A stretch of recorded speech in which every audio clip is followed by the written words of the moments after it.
et bienvenue à l'émission Vie de foi. Quelle joie de vous avoir avec nous aujourd'hui et quelle joie de recevoir le pasteur Oscar Ewalo qui nous vient de la France. Bonjour et bienvenue, pasteur. Bonjour, pasteur Joël. Gloire à Dieu. Nous parlons de victoire cette semaine. C'est un sujet que j'aime beaucoup, certainement. Et c'est un sujet, je crois, qu'on doit vraiment accueillir dans nos vies et qu'on doit comprendre, premièrement. Parce que si on ne comprend pas la victoire selon Dieu, on peut s'imaginer d'être dans la défaite. Et en fait, nous sommes dans la victoire. Tout à fait. Et je crois que plusieurs personnes ont vécu des percées jusqu'à présent. Et encore, on va voir le Seigneur agir avec nous sur ce plateau et à la maison, là où vous êtes. Donc, je veux juste rappeler à nos amis à la maison que vous êtes pasteur bien de 3 églises, voilà, en fait, exactement. en France. Pour tous. Christ Refuge pour tous, qui se trouve dans la Mayenne, dans Bretagne, un peu partout, et en Picardie. Donc, pour l'instant, on est un peu implanté dans ces trois endroits. OK. Voilà. Et vous êtes marié. Père de 2 enfants. Voilà. Et athlète professionnel aussi. Et athlète professionnel. Donc, j'ai fait pendant 20 ans, 17-20 ans. J'ai joué au niveau en tant que footballeur professionnel, mais aussi en tant qu'entraîneur d'une équipe professionnelle. Gloire à Dieu. Et le Seigneur vous a vraiment dirigé à vous investir maintenant pleinement dans l'œuvre de Dieu. Et vous êtes pasteur, et puis même, vous avez un ministère apostolique où vous implantez d'autres églises. C'est ça. Mais pour vous, le sujet de la victoire, c'est un sujet vraiment important parce que, ben, je suis certain, en tant qu'athlète, vous voulez être victorieux, oui, mais aussi ça. sur le plan spirituel, Tout vous à voulez fait. vivre la victoire que Dieu en réserve pour nous parce que vous croyez que Dieu ne nous appelle pas à vivre dans le désert perpétuellement. On peut passer à travers des épreuves, mais nous devons vivre des victoires. Oui. Donc, aujourd'hui, on va parler d'un mot important. On va parler du repositionnement. Des fois, Dieu nous appelle à changer des choses, à être déplacés. Et comme on pense au peuple d'Israël, ils devaient suivre le nuage ou suivre la flamme de feu. Et on doit suivre le Seigneur. Mais il y a des gens qui sont stagnants dans leur vie parce qu'ils refusent de bouger, n'est-ce pas? Tout à fait. C'est une orientation aussi à cette pensée qui est l'échec lié au repositionnement. Alors, pour introduire un petit peu ce thème, cette pensée, j'aimerais partager avec le téléspectateur et toi une histoire. C'est l'histoire d'un monsieur qui cherchait à avoir du travail. Donc pendant longtemps avec sa femme, ils vont prier. Ils avaient vraiment besoin de travailler, toutes ces choses-là. Et Dieu, comme c'est un Dieu bon, comme c'est un Dieu qui exauce, Dieu va l'exaucer et il va trouver du travail. Il va s'investir dans son travail, il va commencer à monter, à percer dans son travail. Et puis, bizarrement, toute la ferveur que cet homme avait pour l'Évangile, il va commencer à perdre un petit peu cette soif d'être en contact avec Dieu. Il va changer ses priorités. Il va changer ses priorités et puis il va commencer à vivre des choses très compliquées dans son travail. Et sa femme ne le voyait plus. Sa femme a même prié pour qu'il puisse revenir à la maison parce qu'il n'avait plus le temps pour lui, il n'avait plus le temps pour ses enfants aussi, en fait. Et puis, il va commencer à avoir des difficultés dans son travail. Et Dieu va lui dire simplement qu'il avait changé l'ordre des choses. Donc, il va commencer à lui conduire à expérimenter des temps difficiles, des temps qui n'étaient pas évidents, mais pour le repositionner par rapport aux priorités. Et souvent, on peut vivre des temps d'échec, des temps qui sont très compliqués, où on ne comprend pas, alors qu'on s'efforce de vivre le plan de Dieu. Parfois, on s'efforce de mettre en application la parole de Dieu, même si on peut être froid. Dieu, dans son amour, va créer des circonstances pour nous repositionner. Donc là, en fait, c'est très simple. Le monsieur va perdre son travail, en fait. Parce qu'il était plus important pour lui d'avoir le salut, d'être connecté au Seigneur, que de prospérer, que d'augmenter dans le domaine en fait socio-professionnel. Et des fois, Dieu va créer des circonstances comme ça. On le voit aussi beaucoup dans la parole de Dieu, où Dieu change les saisons, change les situations, parce qu'il veut retrouver la communion avec son peuple. Jérémie 2, verset 2, nous parle de ça. L'Éternel dit dans Jérémie 2, au verset même 2, « Va écrire aux oreilles de Jérusalem, ainsi parle l'Éternel. Je me souviens de ton amour lorsque tu étais jeune, de ton affection lorsque tu étais fiancé, quand tu me suivais au désert dans une terre inculte. » Dieu pousse un cri parce que Dieu veut retrouver cette connexion. Il veut retrouver ce langage. Il veut retrouver cette communion.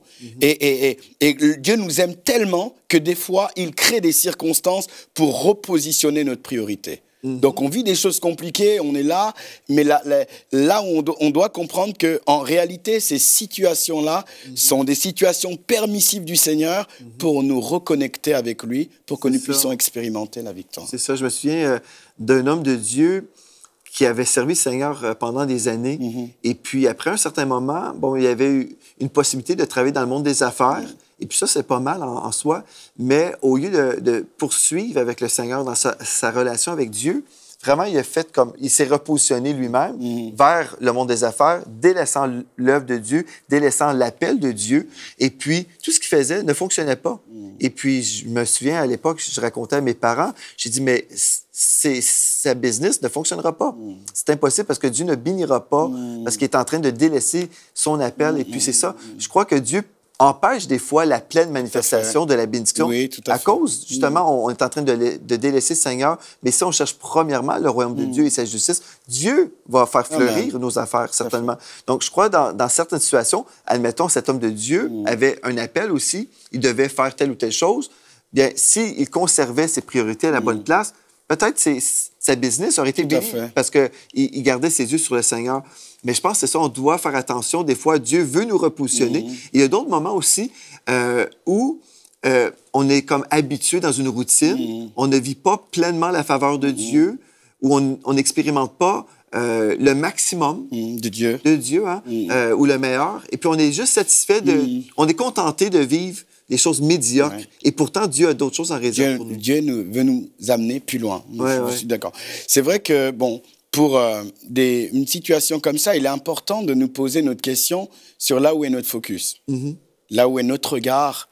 Je vais encore donner un autre témoignage. Alors, c'est un homme de Dieu, pareil, qui était dans un pays où il était beaucoup persécuté, mais accroché au Seigneur, constamment en train de témoigner. Et un beau jour, Dieu va lui ouvrir les portes, en fait, des nations. Il va commencer à aller dans les nations pour évangéliser, parler du Seigneur. Il va parler, les gens vont être touchés, mais toutes les semaines, il avait des invitations. Jusqu'un jour, on va le prendre, on va le mettre en prison. Il va pas comprendre. Pourquoi il est en prison? Il dit, mais Seigneur, je te sers. Je suis en train d'enseigner ta parole. Je vais à droite, à gauche. Je suis esclave de toi. Et le Seigneur lui dit en prison, mais le problème, c'est que tu parles de moi alors qu'on ne discute plus ensemble. On n'est plus en train de discuter ensemble. Tu vas à droite, à gauche, tu fais des conférences, tu fais des séminaires après séminaires, mais tu ne prends plus le temps de parler avec moi. Alors cet homme de Dieu se retrouve en prison. Il ne comprend pas pourquoi il se retrouve en prison, parce qu'il était en train de faire les choses de Dieu. Il était en train de répondre à son ministère. Mais le problème, c'est qu'il n'était plus dans la communion avec Dieu. Il parlait du Seigneur sans parler avec lui. Des fois, on peut faire les choses sans que Dieu soit là. Des fois, on peut présenter les choses de Dieu, mais Dieu regarde, en fait, au plus profond, comme on dit. Il regarde souvent la source plutôt que la forme. Tu parles de moi, mais tu es plus avec moi. Alors, comme il nous aime et il connaît notre cœur de base, il crée des circonstances pour nous parler. Soit il nous ramène dans le désert. Il dit, je vais parler avec toi. Je vais communiquer avec toi. Parce que... Et on peut le ressentir aussi, hein. Quand on est en train de faire des choses, on sent que, mais non, il manque de la flamme, il manque quelque chose. Je ne suis pas pleinement béni comme tu l'as déclaré, tu l'as dit. Or, la réalité, c'est que là, Dieu veut un repositionnement. C'est ça, c'est ça. Il y a des gens, des fois, qui disent, ah bien, je me suis retrouvé à l'hôpital, j'étais dans un lit, et puis je regardais au plafond, et là, Dieu m'a parlé. Et moi, je crois, bon, ce n'est pas Dieu qui nous place à l'hôpital, mais Dieu, qui est souverain, a délégué à l'être humain de l'autorité, puis on peut choisir de ne pas communier avec lui. Et puis, des fois, on se retrouve dans une situation difficile où là, on va regarder vers le ciel, et puis là, on va se tourner vers le Seigneur. Et puis, dans ces moments-là, Dieu veut vraiment qu'on puisse... comme s'examiner soi-même, qu'on examine notre cœur pour justement être repositionné, pour aller de l'avant. Et puis, je crois, des fois, les gens sont tellement dans une routine. C'est comme si on fait l'œuvre de Dieu et on peut faire des bonnes choses, mais trop longtemps, n'est-ce pas? On peut être comme engagé sur la piste de Dieu, mais là, comme vous dites, on devient un chrétien professionnel. On est juste là, on est déconnecté de Dieu, on travaille pour Dieu, mais plus avec Dieu. Tout à fait. Mais si on reste connecté avec Dieu, on sert le Seigneur, et là, l'Esprit de Dieu nous dit, maintenant, il y a tel chemin que tu dois prendre. Maintenant, je te dirige autrement. Il y a des chrétiens qui sont tellement habitués. Non, Dieu m'a dit de faire ça, et là, si je ne reste pas connecté, je peux faire l'œuvre de Dieu sans vivre l'onction ou la présence de Dieu sur ma vie. Moi, c'est une chose très importante. Je veux travailler pour Dieu, mais avec Dieu. Amen. Et je veux que l'onction de Dieu soit sur moi pour que les choses que je vais faire, que ces choses-là puissent produire pour le royaume de Dieu. Je pense aussi une chose importante, on doit discerner la mesure de la grâce que Dieu nous donne. Il y a des fois, peut-être vous êtes à la maison, vous servez le Seigneur et vous réalisez, je ne ressens plus la grâce de Dieu de faire telle ou telle chose. On doit être conscient de ça aussi. Tout à fait, tout à fait. Tout à fait. Et à partir de là, se repositionner. J'aime le texte où Moïse, cet homme qui a expérimenté énormément de miracles, qui a libéré la puissance, qui a libéré le peuple hébreu de la puissance de Pharaon par plusieurs miracles. Il a vu la mer s'ouvrir et pas mal de choses. Et puis, on le retrouve là, à dialoguer avec Dieu. Et il dit, Seigneur, écoute, si tu n'es pas avec moi, ne m'envoie pas. Oh là là, qu'est-ce que j'aime ça. Parce qu'on est là en face de quelqu'un qui a de l'expérience. On est en face de quelqu'un qui a expérimenté le miraculeux. On est là en face de quelqu'un qui parle avec Dieu, mais malgré son expérience, malgré les signes, les miracles qui l'ont accompagné, il est là en train de dire au Seigneur encore, Seigneur, s'il te plaît, si tu n'es pas avec moi, ne m'emmène pas là-bas, reste avec moi, sinon je ne bouge pas. Quand je lis ce texte-là, en fait, ça me touche, hein, et puis ça nous pousse à nous dire constamment, quel que soit ce qu'on peut faire avec Dieu, nous avons besoin de cette présence, nous avons besoin de faire les choses avec Dieu. Amen. Nous avons vraiment besoin de faire les choses avec Dieu. Absolument. Puis en parlant de la grâce de Dieu, des fois, si on est conscient que la grâce de Dieu n'est plus là, c'est un temps pour nous de poser des questions, Seigneur, et d'échanger. Dis, Seigneur, pourquoi je ne ressens plus le désir de faire telle ou telle chose? Parce que tu dis dans ta parole, tu vas nous donner le désir de notre cœur. Et si je n'ai plus à cœur de faire cette chose, est-ce que peut-être maintenant tu m'appelles à faire d'autres choses pour toi? Et puis, je l'ai déjà vécu, ça. J'étais en charge des réunions pour notre région, des réunions d'intercession pour la région, et je ressentais un fardeau. Ce n'était pas une oppression, c'était un fardeau où je sentais que, non, Dieu disait, c'est autre chose maintenant que tu dois faire. Mais j'aurais pu poursuivre là-dedans et dire, ben là, le Seigneur m'a déjà parlé. Oui, Dieu avait parlé, mais là, Dieu disait autre chose. Donc, peut-être vous êtes dans une situation où vous ne ressentez plus la grâce de Dieu. Peut-être vous étiez appelé de Dieu à faire certaines choses. Peut-être vous étiez appelé de Dieu comme professeur à l'école du dimanche. Mais là, après un temps, si Dieu dit c'est autre chose et vous n'êtes pas sensible au fait que la grâce de Dieu a quitté, et vous poursuivez là-dedans.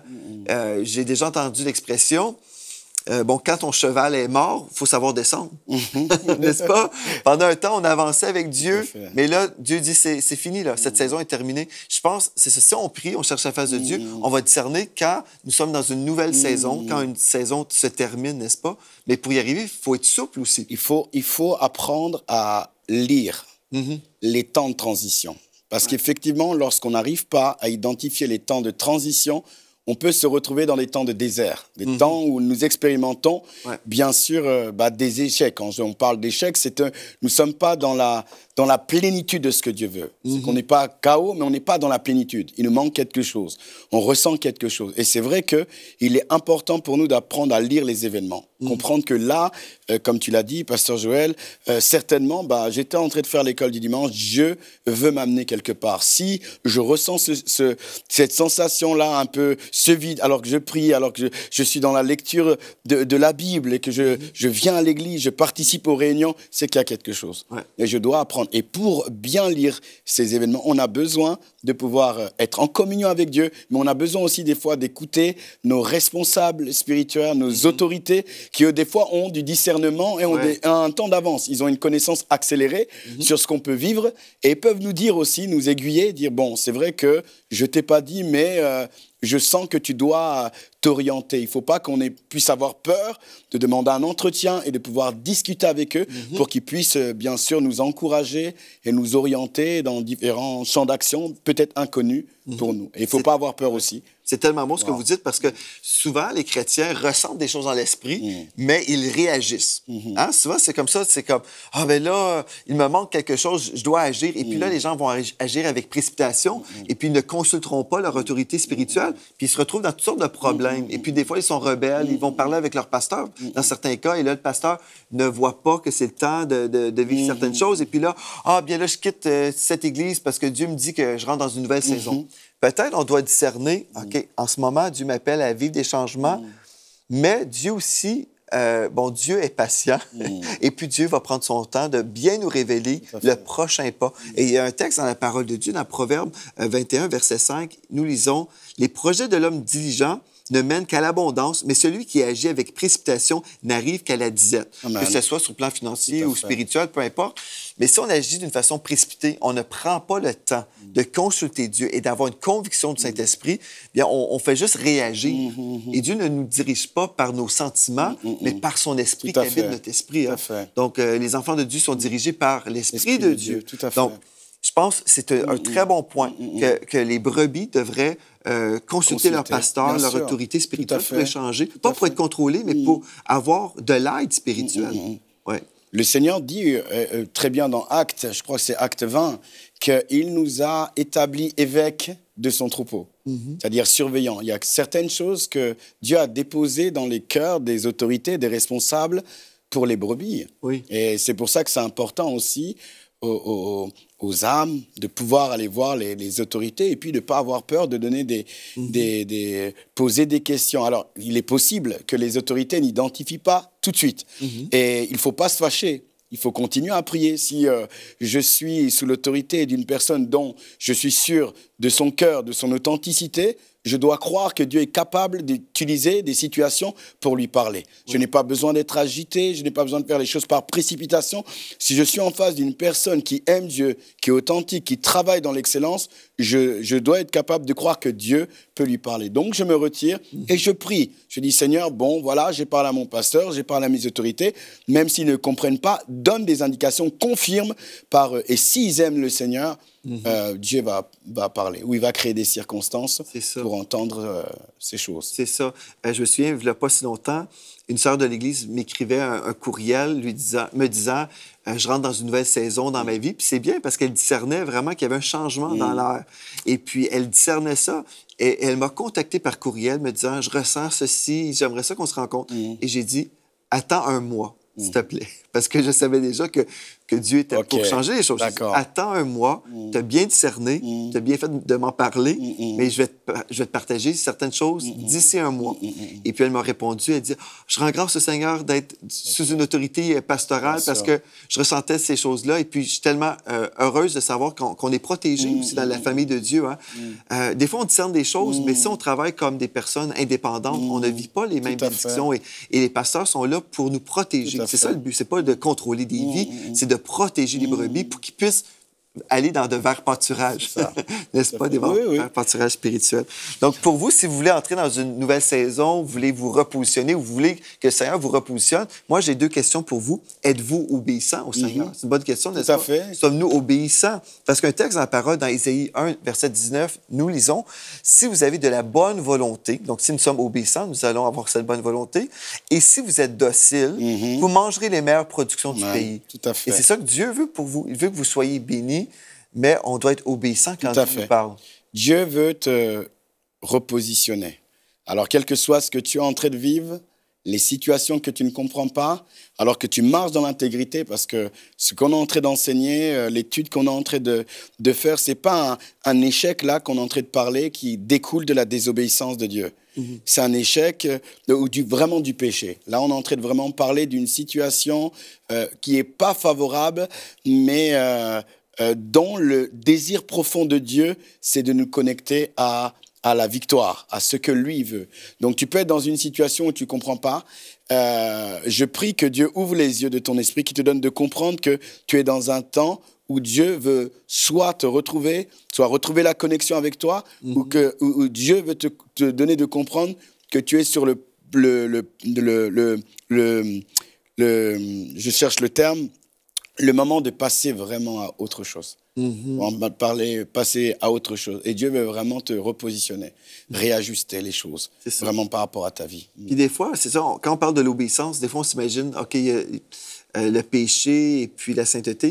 Mais moi, je crois, même si nous marchons dans la sainteté, on aime le Seigneur de tout notre cœur, des fois, sommes-nous vraiment obéissants? Même là, des fois, on est comme engagé dans notre relation avec le Seigneur, mais là, Dieu nous parle. Et puis là, on a le choix.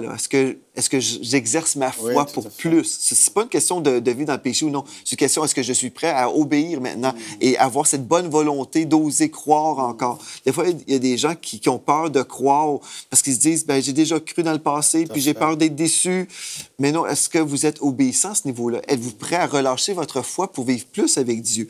Et quand Dieu vous parle, êtes-vous souple? Ou quand Dieu parle à des personnes dans votre entourage, est-ce que vous êtes une personne souple? Parce que des fois, admettons, Dieu parle à votre pasteur et Dieu dit maintenant, toi, tu vas entrer dans une nouvelle saison dans ta vie et dans ton ministère. Et là, les brebis sont appelées à appuyer leur pasteur. Tout à fait. Mais des fois, il y a des gens qui vont se braquer et dire non, mon pasteur a toujours fait ceci, cela, et moi, je refuse qu'il y ait un changement. Et si on refuse, bien là. On désobéit à Dieu. Oui, on désobéit et on est là pour freiner l'œuvre de Dieu. Bien sûr. On freine notre destinée. Aussi. On freine les plans du Seigneur. Et c'est vrai que, bon, dans certaines situations, on a besoin de courage. On a besoin d'être fortifié. On a besoin de faire confiance, même à contre-courant de nos pensées, aller à l'encontre de notre vision et même de notre raisonnement. Dieu nous demande de faire des choses, des fois, dont on n'a jamais fait. Mais bon, c'est parce qu'on doit vivre des choses qu'on n'a jamais pu vivre. Et pour ça, c'est vrai que, comme tu dis, bon, il faut qu'on ait cette obéissance, mais aussi croire encore. Donc, voilà. Par rapport au repositionnement, avez-vous des conseils aujourd'hui pour les personnes qui sont dans cette connaissance? Dieu m'appelle maintenant à changer les choses, je dois prendre des pas de foi. Avez-vous des conseils pour eux là, en ce moment pour les aider? Lorsqu'on sent qu'on est dans un repositionnement, et on va le dire, je pense, tout le long de l'étude, la parole de Dieu est très importante parce qu'on a besoin d'être fortifié dans notre esprit. Et pour être fortifié dans notre esprit, nous avons besoin d'écouter, vraiment emmagasiner la parole de Dieu pour avoir la foi qui est associée au temps de transition. Voilà. On doit vraiment préparer notre cœur par la parole à adhérer à l'orientation de Dieu par rapport à la saison de transition dans laquelle on est en train de trouver. C'est important pour nous de ne pas simplement rester dans la réflexion ou pas simplement rester dans une connaissance. On sait qu'on doit aller là-bas, mais on doit être actif. On doit être actif dans cette transition et ça va passer par vraiment la parole de Dieu, emmagasiner énormément des paroles de foi associées à la transition pour qu'on puisse vraiment nous aligner à la pensée de Dieu. Et le deuxième conseil que je peux donner pour les personnes dont Dieu veut repositionner parce qu'ils se sont éloignés du Seigneur, n'essayez pas de négocier, n'essayez pas de raisonner. Vous ressentez actuellement, et pendant que nous sommes en train de faire cette étude, qu'il y a l'ordre des choses qui a changé. Votre priorité n'est plus la même. Vous avez peut-être la même soif, vous devez vous repentir, c'est-à-dire changer de vision par rapport à ce que vous êtes en train de vivre et vous reconnecter vraiment au Seigneur pour que les choses commencent à découler, que la faveur de Dieu, l'abondance dont Dieu vous appelle, vous commencez à le vivre de nouveau. Oui, c'est ça. Et je crois que certaines personnes aussi ont reçu des paroles de Dieu, peut-être même dans un rêve, par exemple. On a rêvé, Dieu nous a parlé, ou quelqu'un nous a donné une parole de connaissance, une parole de sagesse, une prophétie. Et on a reçu cette chose-là et on a le rêve de Dieu en nous. On est là, on dit, ah oui, et on vibre par en dedans. On dit, je sais, c'est ça que Dieu veut que je vive.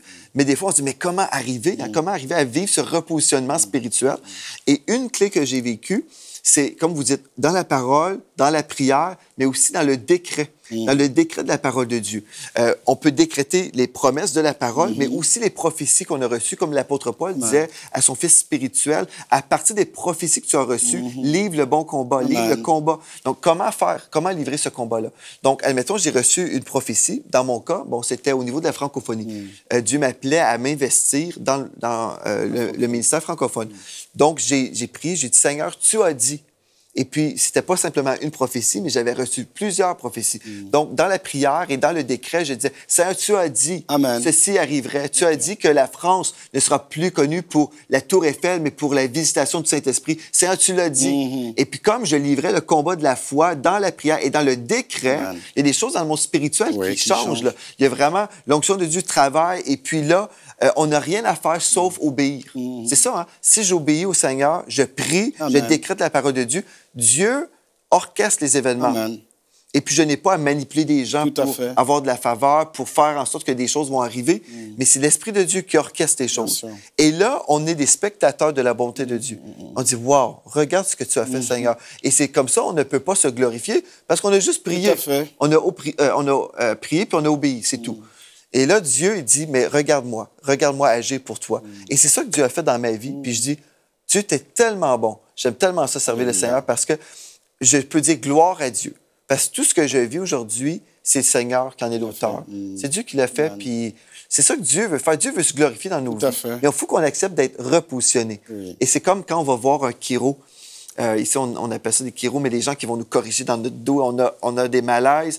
On doit parfois aller voir le chiro du Saint-Esprit qui va changer les choses. Il va nous ajuster. Même si ça fait mal. Oui, des fois, c'est... Mais on en a besoin. Mais on vit un ajustement, mais pour être mieux. Hein, on devrait sortir du bureau du chiro se sentant un petit peu plus en forme, mais c'est la même chose avec le Saint-Esprit qui nous repositionne. Des fois, on va être dans une situation inconfortable, mais des fois, vous êtes confortable dans votre malheur. Il y a des gens comme ça, pasteur, qui sont dans la misère, sont malheureux. Ils sont dans l'idolâtrie de leur situation. Hein, parce qu'on peut aimer et faire de notre situation compliquée notre Dieu. On parle que de ça, on pense qu'à ça, et puis notre situation compliquée prend la place de Dieu. Et là, on ne peut pas vraiment sortir de la situation si on ne réforme pas notre pensée par rapport à ça. Et c'est vrai que Dieu veut nous sortir de là. Dieu veut vraiment te repositionner. Toi qui nous écoutes, c'est vraiment l'aspiration de Dieu, hein, parce qu'il a tellement de choses. Et je dis souvent, vous savez, il faut